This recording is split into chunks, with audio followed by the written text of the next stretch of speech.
your head.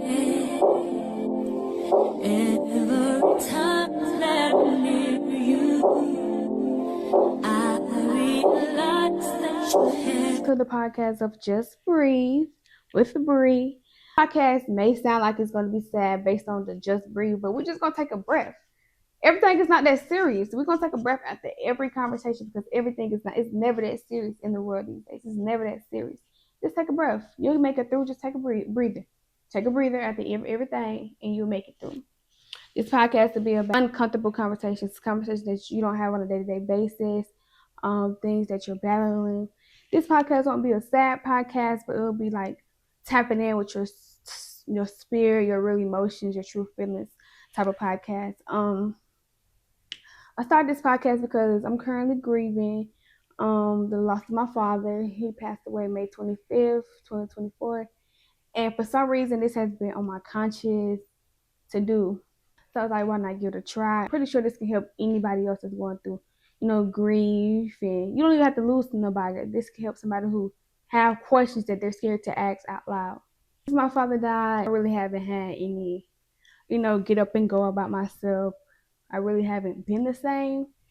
So I'm hoping that, I can take you guys on this healing journey with me.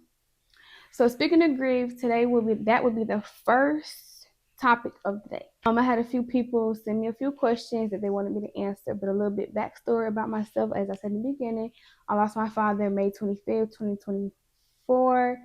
It was unexpected. All I can say is on that day lives rent free in my head. I remember being asleep and hearing my mom yell my name. My mom was not the type of mom that yells, but she yelled my name. And I came in and she was like, call 911, call 911. And I see my dad laying in the bed and my body went into shock. So I instantly just started rubbing him, talking to him. I know he could still hear me because I say this thing. For people who don't know, the last thing that goes when somebody dies is their hearing.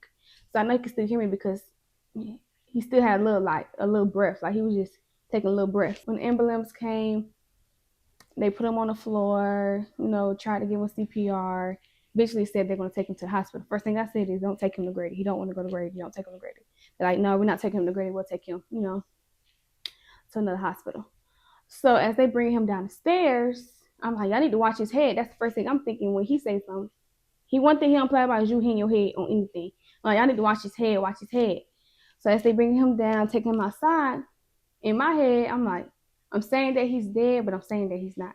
So as we're going outside, they put him in the ambulance. I'm taking selfies with him while he already getting in the ambulance.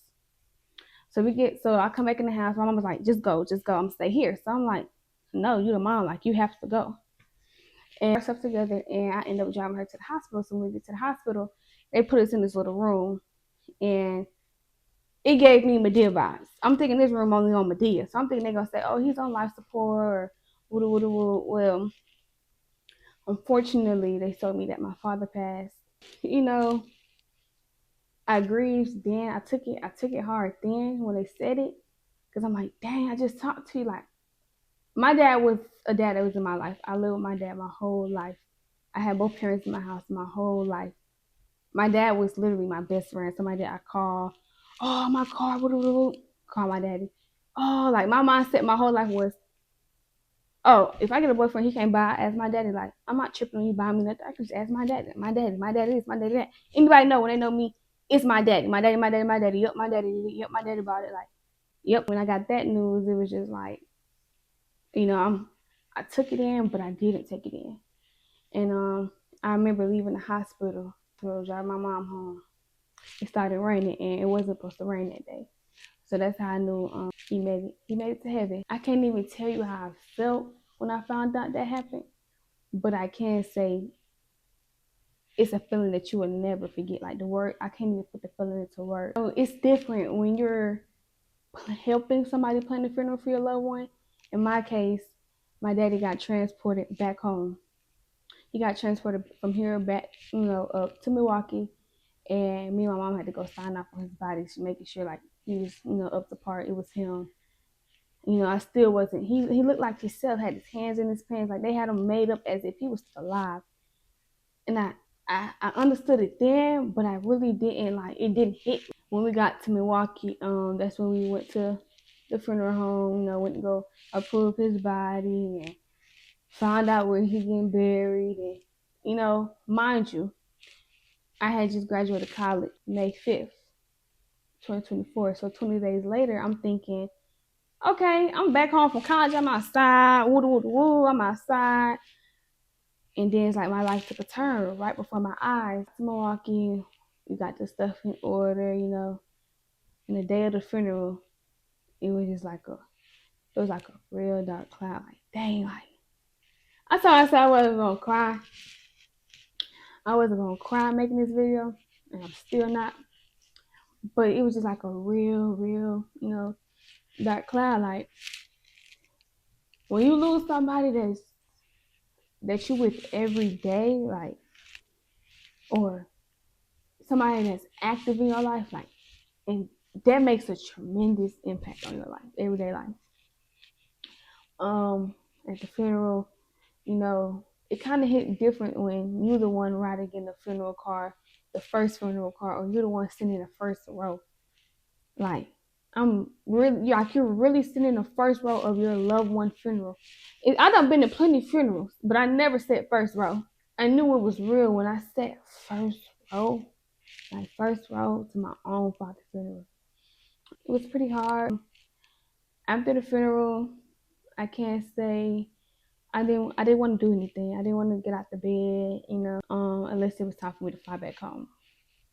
Fast forward, I fly back home. You know, what people don't talk about is when somebody dies, they quick at your house. They want on your phone, how you doing? What do you need? This, that, and third. They quick bring some chicken. I kid you not, we had chicken for days. We could feed the homeless. That's how much chicken we had. And we're not the type of people who eat chicken like that, but I'm guessing that's something that Black people do when somebody dies. You bring them chicken, which we're grateful for. But dang, I was sick of seeing chicken and watermelon, chicken, watermelon, and soda. I could say when we came back home, we had the same birthday in August 9th. So I was turning 20, and I was like, I don't want to do anything for it. And everybody was like, you should just do something. But I just bawled my eyes out. Like, I bawled my eyes out that morning. And I woke up, I'm like, dang, like my dad's not here to celebrate this with me. Like, I feel like I couldn't celebrate it. I can say in December, I experienced depression. I didn't want to get up. I didn't want to do anything. I didn't want to eat. You know, I started not to feel like myself. I started thinking I was getting big. The whole time I'm not getting big. It's just I'm stressing. You know, I'm trying to worry about my mom. I'm the baby. So everything is on me, technically, when it comes down to my mom. I love my mom, so I make sure she's good before I'm good. So I try not to cry so she can't cry. And that's another thing I'm dealing with now that's hitting me now is that I suppress my feelings so much. I'm dealing with delayed grief. And it's like, people don't understand. Like, I don't think people understand. Grieving is not over after the funeral. You could be 1 year in and still be grieving. I'm still grieving to this day 1 year in. It feels like it just happened yesterday. Nobody understands how grief can just hit you out of nowhere. You could be out to eat with your friends, grief can hit you. You can smell something, grief will hit you. You can even just get a random flashback, grief will hit you. So it's not a specific time or place that grief can hit you. Grief can hit you 5 years from now. Grief can hit you 10 years from now. But one thing I can say is everybody grieves differently. Some people are angry. Some people are, you know, some people start drinking. Some people start smoking. Like, you never know what a person's going through. I could say for myself, I became very angry, very patience, very thin. Like, you can say the littlest thing to me, I'm snapping. Because it's already stuff built up and you doing dumb stuff. So now I'm finna snap because why are you doing dumb stuff, saying dumb stuff to me? And you know what it is. And I also feel like people really don't speak about what they're going through because they don't want sympathy. We don't want to hear, sorry to hear that. Oh, I went through this too. It's gonna get better. Because you never know how that person's taking it. Okay, you have unexpected death, unexpected death. Either one, you can't never be prepared for. You can't even be prepared for people you already know that has a terminal illness. You can't even be prepared for unexpected death. Death can happen any day, literally any time. You can wake up today, 5 hours later, somebody can be gone. You just talked to them yesterday, you can see them today and be gone. It's just something. It's hard. It's hard. Yeah, I was facing depression though, and I'm currently still is, but I'm trying to get it right. I'm trying to get it right. But you have to learn that it's okay to ask for help. It's okay for ask for help. No matter if you don't know what to say, how to say it, if you want to scream, cry, it's okay. And I'm telling y'all that because I'm trying to get myself to understand it's okay to do that. I don't have to be strong at the time. But sometimes I want to be vulnerable. But sometimes you get put in a position you have to be strong. You have to be strong. And people say God give his toughest battle to the strongest soldiers, but I just don't understand. Why me? Why you had to give me this battle?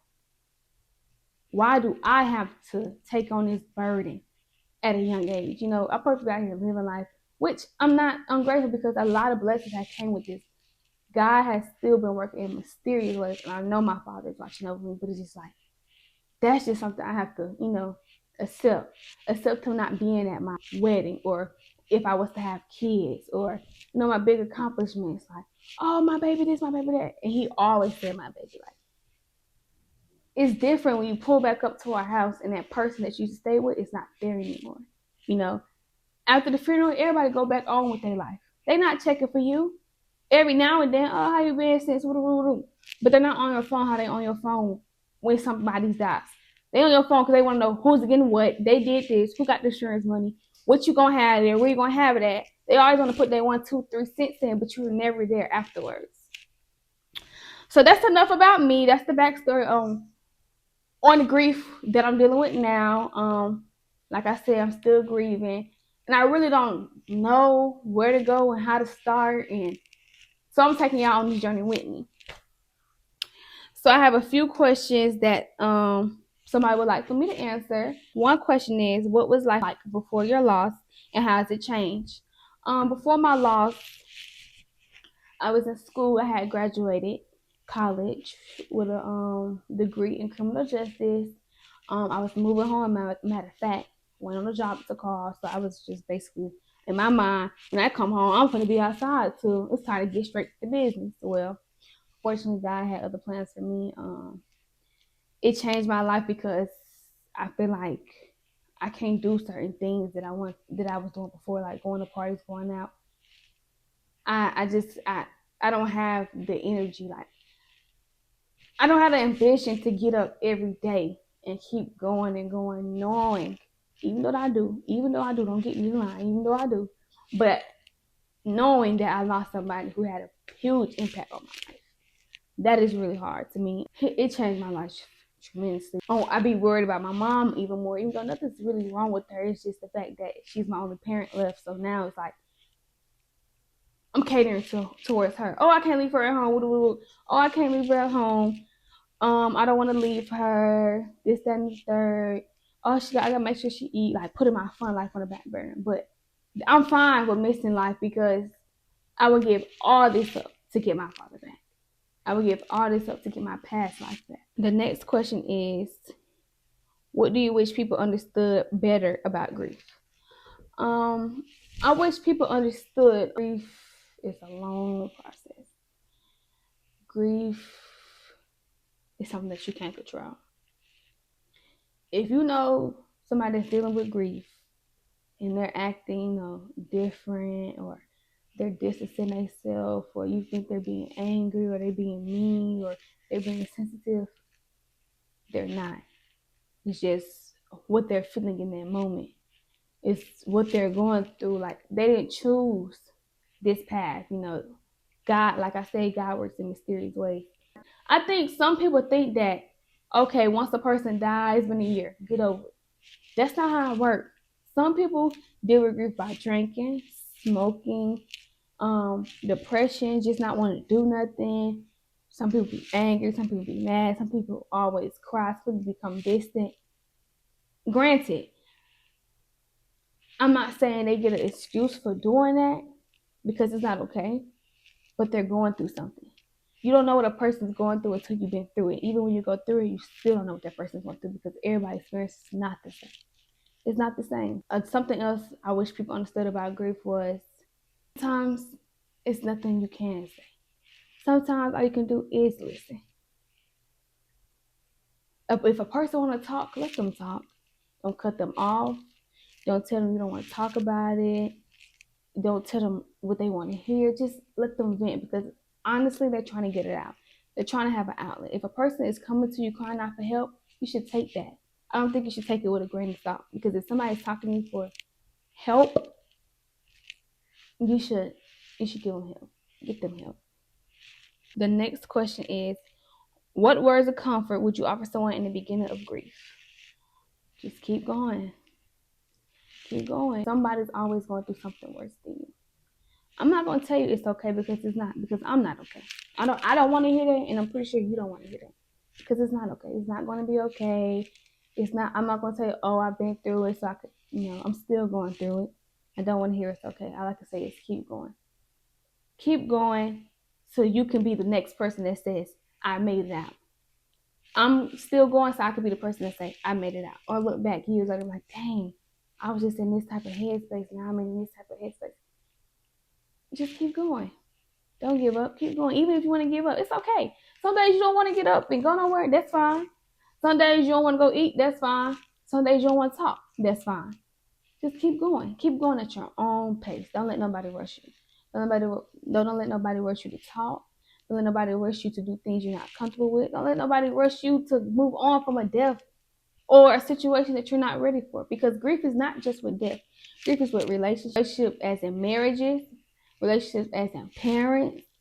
Grief is with a lot of things. Trauma. Grief is not just somebody passing away. It's the end of a relationship, the end of a bond. A lot of people get a divorce. A lot of people grieve after a divorce, because you thought that was somebody that you were going to be with for the rest of your life. So now you're grieving because you didn't think that's another heartbreak that you done got. So grief is not just with the passing of a parent, passing of somebody. It can be a lot of different things. Is there a quote or song that helps you when you're struggling? Yes, there's a few songs that I listen to when it helps me when I'm struggling. The first song is Nowhere Fast by Little Papa. The next song is Last Cry by Young and Ace and Little Papa. I can really say Little Papa has been helping me through a lot. And even Rod Wave, I really didn't understand Rod Wave in the beginning, but once you go through stuff and face stuff, you understand people. You understand music. You listen to the lyrics. A lot of artists has helped me. Even gospel, Stand, or Would Have Made It. A lot of them songs get me through the day. Even if I'm crying, listen to it. It's getting me through the day, because I know it's gonna be all right. Or somebody else done inspired and I did, and they're still living here, and they're still going on about their day, and they still, not saying they don't feel anything, but they done learn to cope with it, to not let it affect their everyday move. Have you ever felt pressure to move on or being strong? I felt pressure to do both. I felt pressure to move on. I have my dad all over the house. A lot of people say that's why you're depressed, that's why you're grieving, because I would still be depressed too if I see him and I know he's not here. What people don't understand is that helps me. That helps a lot of people to see your loved one on a picture, on a poster, on a bed, on a pillow. It just brings you comfort, because it makes you think they're still here with you. Yes, you're going to be in denial for a long time, because I was still in denial for a long time. But that's okay, because that's my daddy. And if I want to feel like I want my daddy on my pillow, my sheets, my headboard, my couch, I'll incorporate him in everything. I do feel like I'm forced to be strong because I'm the baby. And what people don't understand is so much weight bees on the baby. I have older siblings. So much weight bees on the baby because the older siblings do not check on the baby, if that makes sense. It's a lot of stress, because you have to make sure your mom's okay. You don't want to see your mom every day, so you have to make sure that she ate, or she's okay, or she's not crying, or she's not depressed, or she's still going to work, or she's still. It's a lot of stress. It's a lot of stress, especially after you lose somebody who was the glue to your household, who you came home and seen every day, who always made it happen with or without. It's a lot of stress. It's a lot of emotions, and emotions cause stress when you don't speak about it. And I can't say I stressed myself out because I wasn't speaking about it, but that's because I wasn't ready to speak about it. And honestly, I'm still not ready to speak about it for real, but I'm I'm using it as an outlet, as talking to you guys, helping you guys, telling you guys, y'all not the only one that's going through something. It's a lot of people out here who's grieving, and it's okay. If you don't want to talk about it, you don't have to talk about it. Talk about it on your own time, but just know it's people out here that is going through the same situation as you. It may not be the same story, but it's somebody that's grieving just like you. Did anyone surprise you by showing up or not showing up during grief? Yes, I can say a lot of people surprised me. People that I expected to show up for me didn't show up. You showed up probably the first when you found out what happened, but after that, you didn't show up. And I'm not gonna lie, it really hurts my feelings because it's people that I love the most that I feel like I expected a lot from when it came down to this. And I'm just gonna say that.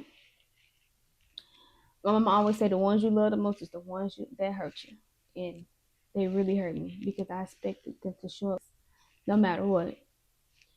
I'm not saying, even if you blow, I'm not even saying blow my phone up, come to my house every day, this and the third. But just acknowledge me. Make me feel like you know what's going on. Make me feel like you're here. Things that people say while they're grieving, a regular person that's not grieving may think you crazy.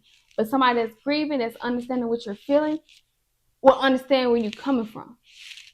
And when I say that by when somebody say, oh, I just wish it was me, or I wish I could go with that person, or somebody regular like, dang, what about your family? And we get that. But in that moment, we want to be with our loved one. We're not worrying about the next person. We want to be with our loved one. So to get back on track, yes, a lot of people hurt me during this process. But it's okay because I'm going to come out strong in the end. And that's all I'm going to say. You know, God got me. God's the only person I need to show up for me at this point. Guide me, give me strength, give me faith, open up my eyes, and help me get through this process. What's one thing that helped you breathe a little easier when weight feels too heavy? Like I said earlier, one thing that helps me feel better, obviously, is somebody out here with a problem worse than yours. Somebody could have lost 2 parents. Somebody could have lost a child. You can be homeless. So keep going. Keep going. God didn't put it in your plate for no reason. God didn't tell you, okay, all right, I'm gonna do this for her. I'm gonna do this to him so he can be hurt. No, he's breaking us so he can build us back up. We're not gonna be the same person. We're not gonna have the same mindset or be the same person we were before we lost a loved one. That person is gone. Just for example, the person I was when I had a dad is different from the person I am now that I don't have a dad. Them 2 different people. It would never be the same. I would never be the Bree that I was in 2024 on up. I have to rebrand myself. I have to find myself in the Bree of 2025 on up, because now these years going forward, I will not have a dad. I will still be grieving. I will be grieving my father.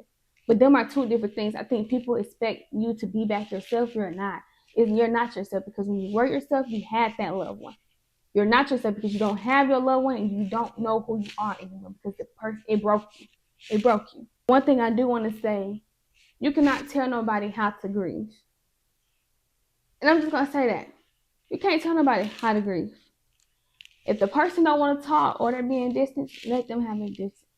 But you don't go do weird things towards that person because you think they're being weird because they're being distant. No, you know what they're going through. Take it upon yourself and just text and ask them, hey, a simple, hey, are you okay? Can help somebody. A simple, I love you, can help somebody. A simple, I see you, I hear you, I'm here for you, can help somebody. It's just be the simple things. You don't have to call that person, sit on the phone with that person all day, hold a conversation, try to figure out what they're going through, because you're never going to understand.